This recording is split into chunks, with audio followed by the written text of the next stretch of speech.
1000 முறை அம்பேத்கர் பெயரை உச்சரிப்போம். இதுதான் நாம் நடத்தப் போகிற அறப்போராட்டம். மாநிலங்களவையில் உரையாற்றிய உள்துறை அமைச்சர் அமித்ஷா அவர்கள் காங்கிரஸ் கட்சியை கடுமையாக விமர்சித்து பேசிய போது காங்கிரஸ் தலைவர்களை கிண்டலடிக்கும் துணியில் புரட்சியாளர் அம்பேத்கர் அவர்களை அம்பேத்கர் அம்பேத்கர் அம்பேத்கர் என்று சொல்லுவது இன்றைய ஃபேஷன் ஆகிவிட்டது என்று அவர் 7 முறை அம்பேத்கர் பெயரை உச்சரிக்கிறார். காங்கிரஸை விமர்சிப்பது பாரதிய ஜனதா கட்சியின் செயல் திட்டங்களில் ஒன்றாக இருக்கிறது. பாரதிய ஜனதா கட்சியை விமர்சிப்பது காங்கிரசின் நடவடிக்கைகளில் ஒன்றாக இருக்கிறது. அமித்ஷா அவர்களின் இந்த பேச்சை 2 அரசியல் கட்சிகளுக்கு இடையிலான கருத்து என்று கடந்து செல்ல முடியவில்லை.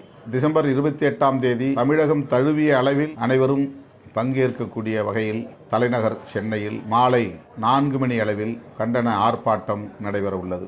ஆகவே தோழர்கள் தமிழகம் தழுவிய அளவில் தவறாமல் இந்த ஆர்ப்பாட்டத்தில் பங்கேற்க வேண்டும் என்று அழைப்பு விடுக்கிறேன்.